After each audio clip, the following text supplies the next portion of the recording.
Hey everybody, welcome back to my channel. I'm so happy that you all are here. You see my dog. I have another dog up there. That's River, and then I have General. So if you hear some sounds, that's probably my dogs. But I wanted to come on here because I want to share with all of you the hope and strength and positivity that I've gained throughout my life. If you're new here, I am 14 years recovered from drug addiction and going on 2 years recovered from my eating disorder. And I want to share with you all today the story of my drug addiction, how it all started, what happened, and how I recovered. So, I grew up in a really loving family. I had two amazing parents. My mom, she's a free spirit. She's always been kind of like a hippie. She made us oatmeal raisin cookies every weekend, and she took us to the beach, and she gave us back rubs at nighttime and told us bedtime stories. My dad, he's a very hardworking man. He started a landscape company when I was really little, and my dad worked really hard to provide for us.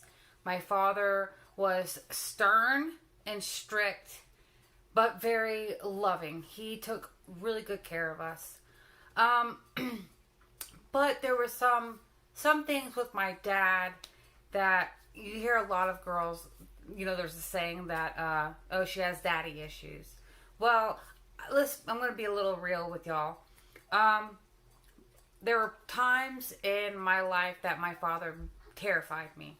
I was afraid of my father, and I was afraid of my father up until maybe about 5 years ago. But that's a whole nother story. But anyways, so in school, I got picked on pretty bad, starting from elementary school, about 5th grade. I was picked on pretty bad. I was really overweight.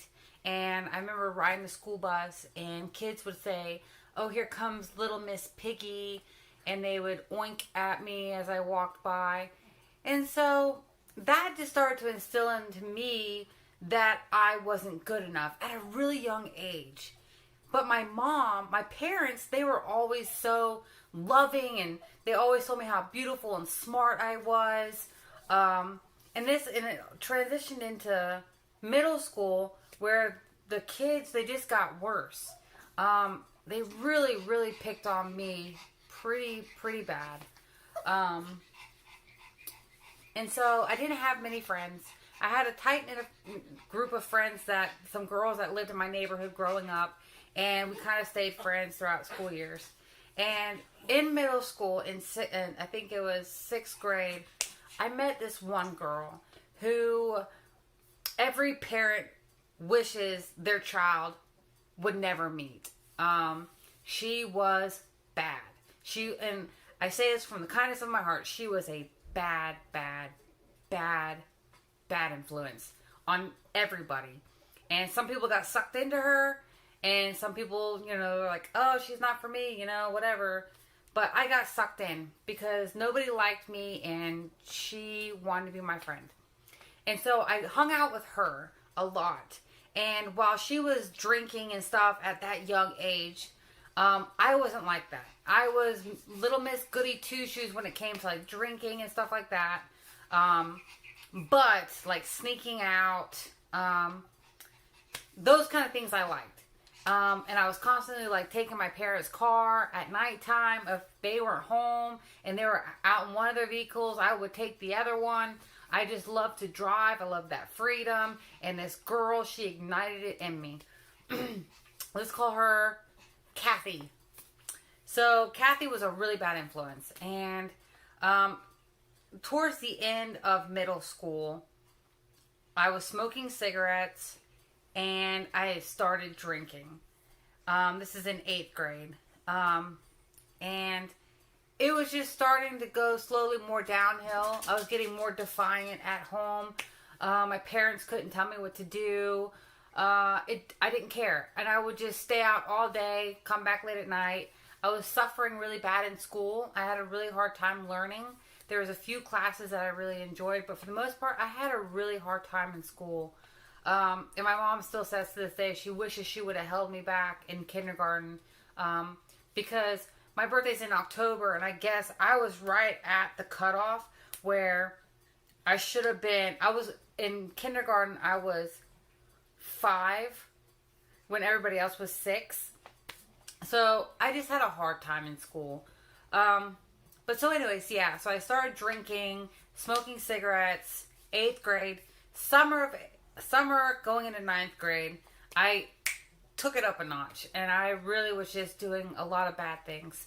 Now, in 9th grade, the drinking continued, and I was still picked on pretty bad.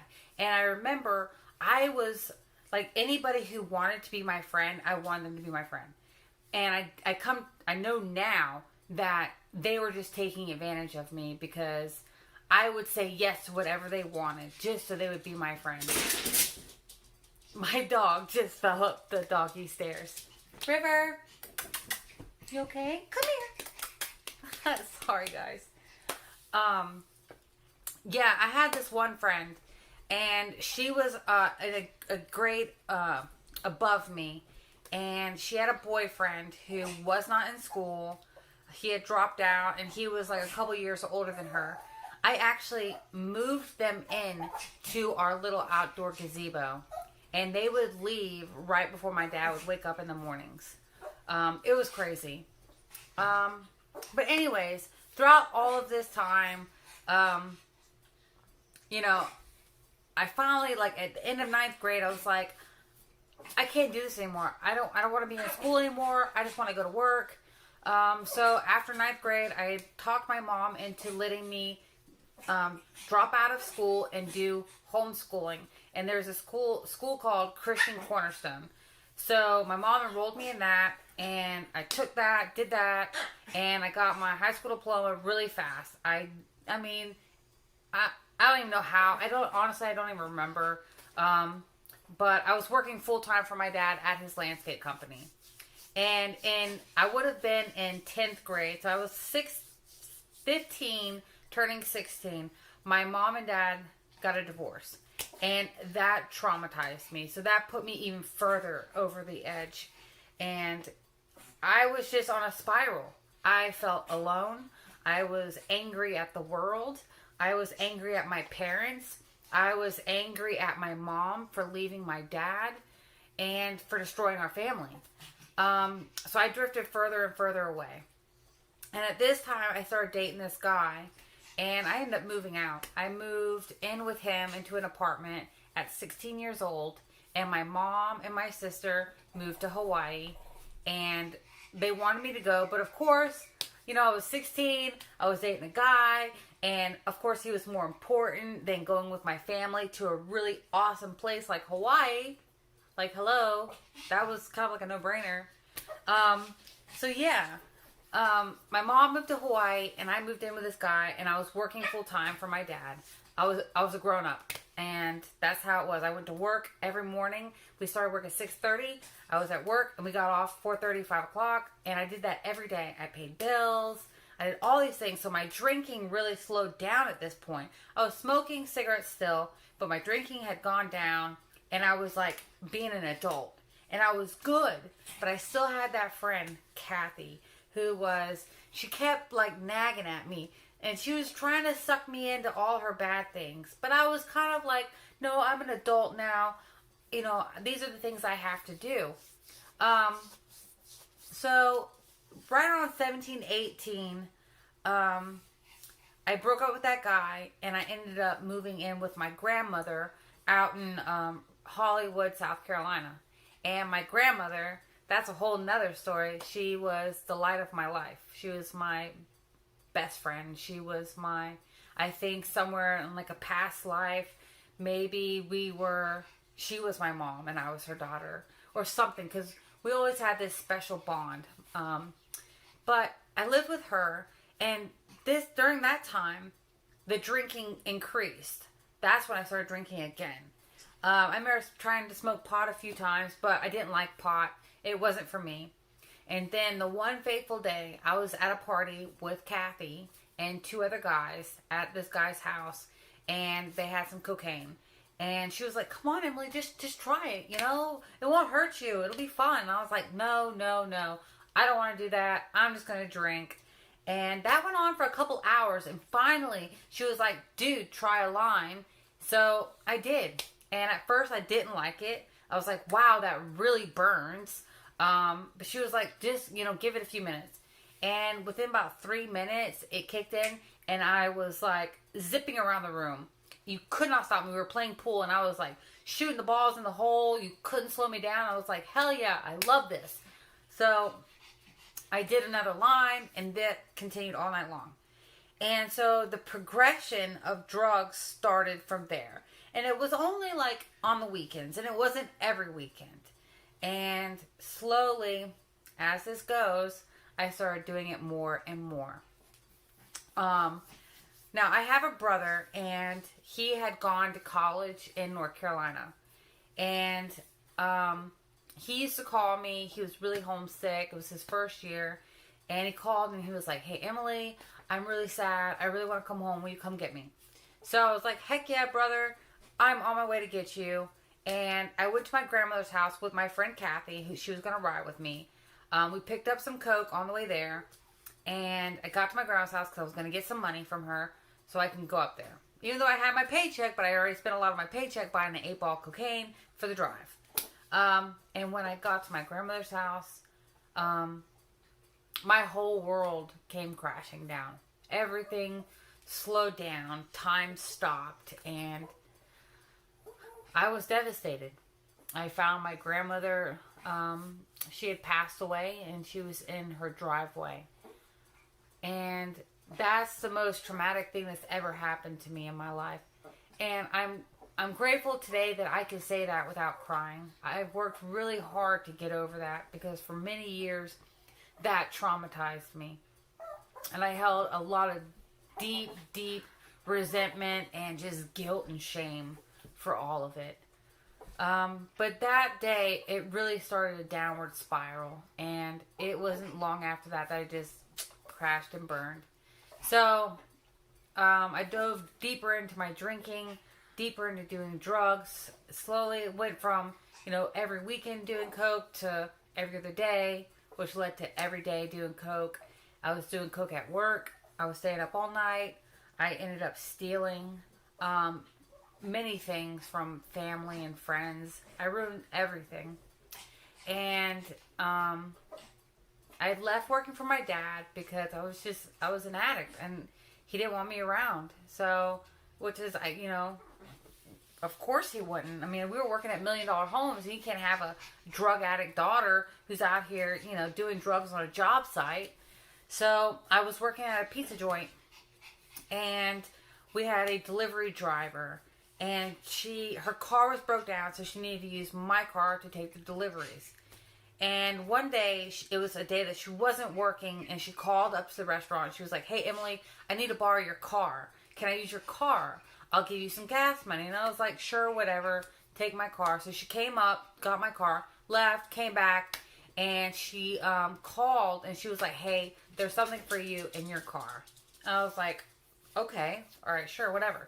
So at the end of the night, leaving, getting my car, and I pulled this piece of paper, expecting it to be like some money for gas, and it was a little rock.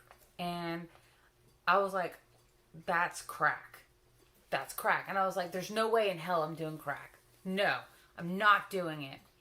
And like an idiot, I did do it. I took it home, and I figured out how to do it, and I smoked it. And that was one of the biggest mistakes of my life, was smoking that first time. That led to like so many other just terrible things, where I was homeless. At one point, I lived in the woods in a tent off of a utility road. I lived with my friend in her trailer, and her situation was bad, and she had a baby. I mean, I was a complete mess. I was stealing from everybody. I even stole my sister's debit card and drained her entire account. I would go to my mom's house and like find a way to sneak to her wallet and steal money out of it. I stole equipment from my dad. I mean, it was just horrible. Like the whole thing was horrible. And what happened was, so during this whole time, I started dating this guy, and we'd been together for many years. And he was doing cocaine in the beginning of a relationship, and at one point he got sober, but I progressed to crack, and it was just a cycle, just really bad. Anyways, I had this car, and I went to buy some dope downtown in this area that's known for drugs. And I was never afraid of cops. I mean, I even had times where, like, I would rip the dealers off by, you know, getting some paper and then putting like a 20 on the outside or a 10 on the outside and rolling it up so it looked like a wad. And I would rip them off. And I remember one time I went down there and they knew it was me that I'd ripped them off, and they acted like they're like, yeah, come on, get some dope. And I rolled my window down, and the dude punched me in the head with a brick, and they threw a brick through my front windshield, and it cracked my windshield. The brick was sticking in it. I was bleeding in my face, and I took off as fast as I could. But the scarier thing is I went 4 streets down to buy some dope, and that's how sick I was. I had had my front windshield smashed in. I had been punched in the face with a brick. And I have a permanent scar on my hand from where the brick fell in and gouged out a piece of my thumb. But no, I wasn't afraid. Getting high was all I could think about. I was like, I have to get high. I have to get high. But that day, I went to get some dope. And I got the dope, and I was turning out, and I saw a cop car. And they didn't see me buy the dope, but they knew that I was in that area. I was a white girl in this area. It didn't look right. So I was leaving, and I was pulling onto our interstate, and I knew that they had to find a reason to pull me over because they didn't see me. And my rear view mirror had been broken off. And so it was down. And that's the reason to get pulled over. I got pulled over. And something flipped in me. I just knew. I was like, I just want to get high. Because I had some dope. I had to go get high. And so the only thing I thought to do was run. And everybody knows running from the cops, that doesn't work. You're going to get caught. I mean, duh. And I was in a Suzuki Aereo. Like, you can't run from the cops in that. But that's what I did. I ran. I had a high-speed police chase that didn't last very long. It felt like forever. I remember just being so terrified. And after starting to run, I was like, what am I doing? But I was too scared to stop. Eventually, I crashed. And they broke my window. Drugged me out of it. Tased me a few times. And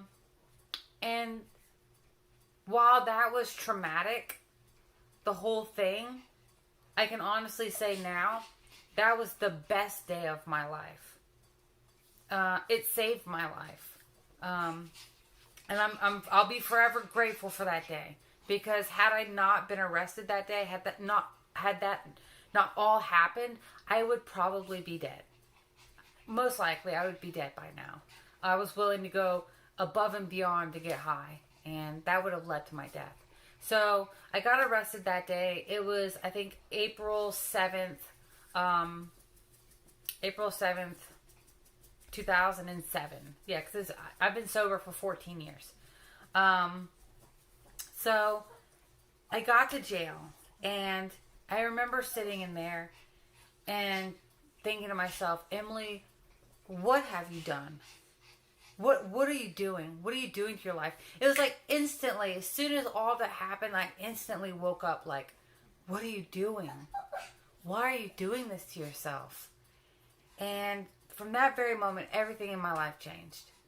I spent 32 days in our county jail, where I became friends with some of the women on the inside who were wonderful women, but most of them were struggling with drug addiction, mostly meth and crack. But all really, just really beautiful women. And it got to a point where a lot of the women were like, why are you here? What are you doing? You're such a sweet girl. Because in my heart and who I am as a person is extremely kind, caring, and generous, and giving, and just, that's who I am. Like, I came out into this world as somebody who wants to give and help and care for others. So yeah, I got out of jail. Finally, my bond was lowered enough to where I could get out. I was charged with assault and battery with the intent to kill, which was called addict ×2. And I was facing a really big prison sentence. I was terrified that I was going to go to prison. And I was going to be going to General Sessions Court. And I didn't know my court date. They said I would get a letter that would tell me when my court date was. And so I had a bondsman, Rhonda Smith bail bonds. She gave me a chance. And I wanted to do this to help my case. I took a drug test every Friday until I went to court. And I took my drug test at Rhonda Smith bail bonds. And then they would keep my drug test and they put it in a big black trash bag. And so when I went to court, it was like a year later that I went to court. I had this giant trash bag. And I was like, Judge, I took this upon myself. I took a drug test every Friday up until this day. I started doing community service. I was working full time. I really turned my life around. I got clean like that. And when I got out of jail, I never had the desire to get high ever again. It was gone. And I just knew that I had to do it for my grandmother. That's who I based it all on. It was like, Grandma, I'm doing this for you. I won't mess up my life. And I was clean. And while I was clean, I was still angry. I was still angry about a lot of things. I had a lot of pent up anger and aggression and emotion on the inside. And so that came out where I was very aggressive. I used to be very feisty. I would fight anybody. Road rage. That was me. Fighting with my dad. I was back to work for my dad. But we fought constantly. And I love my dad. My dad and I now have a really good relationship. But my dad was very emotionally abusive towards me. Calling me stupid. Threatening to fire me every day. It was hard. And I really internalized that. I really just, that whole time of my life was just really traumatic. I didn't choose to be an addict. Addiction didn't choose me. I think that sometimes it's hard when a child goes through something pretty traumatic in their life or is picked on heavily in school and they don't get the help that they need then and they meet the wrong person. It's almost like the path is weaved just for that. Just like it's like a perfect scenario to lead towards self-destruction. And I don't blame my parents at all. They did everything they could to try to help me. And all of this story, guys, there's a whole section missing. My mom sent me to Utah, to Red Cliff Ascent, which was a bad kids camp out in the wilderness that I ran from. I was out in the desert walking by myself. It was crazy. That's a whole story in itself. I know I got several things in here. I'm like, oh, it's a whole story by itself. But it really is. I've lived a really crazy life. Drug addiction took me places I never thought I would go. Drug addiction took me places I will never, ever go again. And drug addiction and getting recovered has made me have this compassion towards others who are struggling just so great. I feel for anybody who's struggling. I feel for you, like if you're fighting and you've got, just even today's your first day of sobriety. I want you to keep fighting. Keep fighting. Because life, it's so worth it. It's so worth it. Here I am, 2 years after getting sober. I met my now husband at the gym. And surprisingly, he's a police officer. He's the most amazing man that I've ever met. We've been together for 12 years. Married for, it'll be our 5-year wedding anniversary this June. And I just live a really beautiful, simple life. But recently, I started realizing that, why don't I put more like appreciation and gratitude towards my sobriety? Like sometimes I forget how long I've been sober. Sometimes I forget what all I actually went through, because looking back on that life now, if I was to read a story about a girl who went through what I went through, and it was like I was reading that story, I would be like, holy shit. Oh my God. How did she get through that? How did she come out of that? How was she not killed? How is she not in prison? How, like all these things. And I realized, Emily, you need to be celebrating your sobriety. You need to go out there and start helping people, because you've done it. You did it. I'm here. I did it. I got sober. Here I am. And life couldn't be better. So why am I not spending all of my time, my spare time, when I'm not working, trying to help other addicts? And so that's what I want to do now. That's what I'm doing.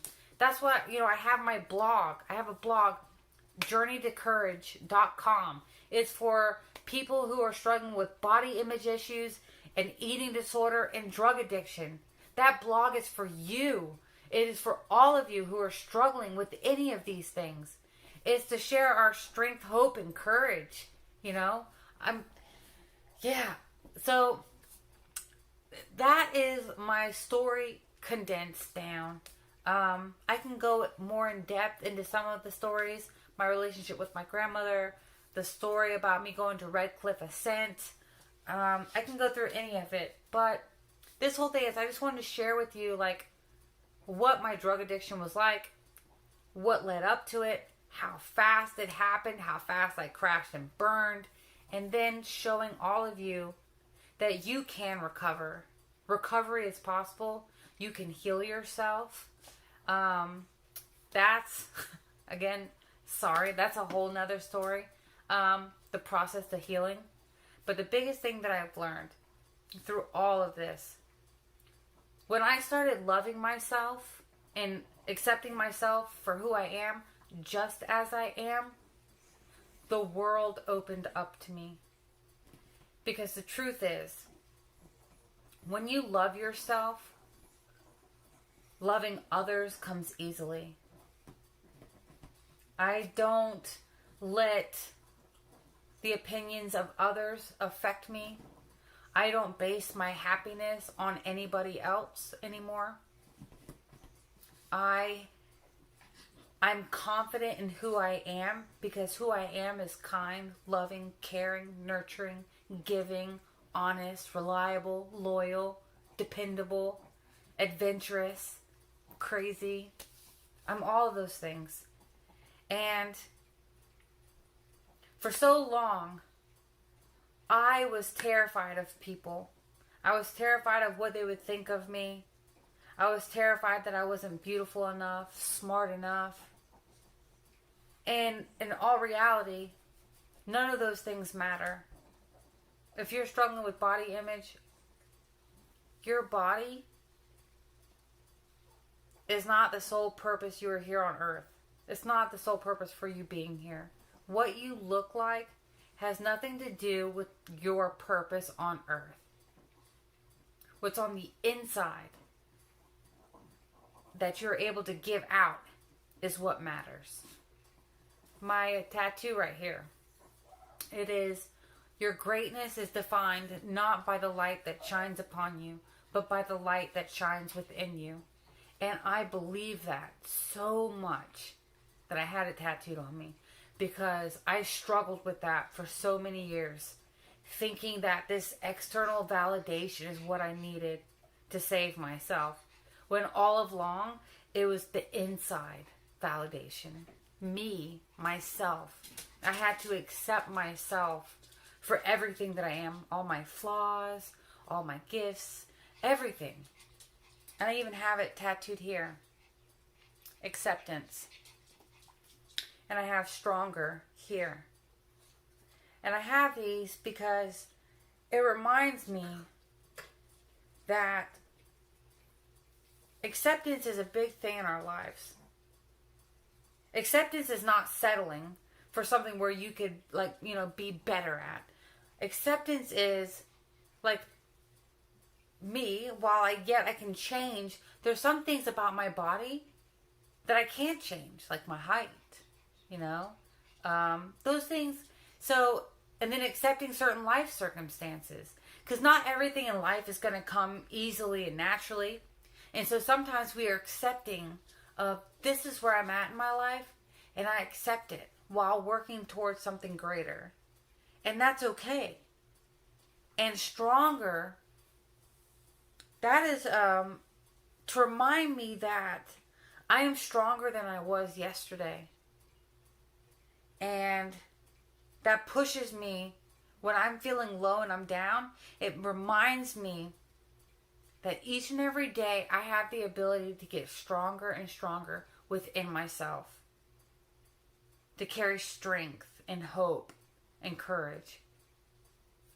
So, anyways, that's my story in a nutshell. I am so grateful for my life. I am so incredibly blessed. I've been a landscaper for 20 years. I still work for my father, and I'm married to an amazing man who is a police officer. We have 2 dogs, General and River. We have a sweet little condo, and my life is simple yet so rich at the same time. So if you are struggling with addiction, please leave a comment below. You are not alone. This is a safe place for you to talk about your struggles. You can send me an email. It'll be in the description box below.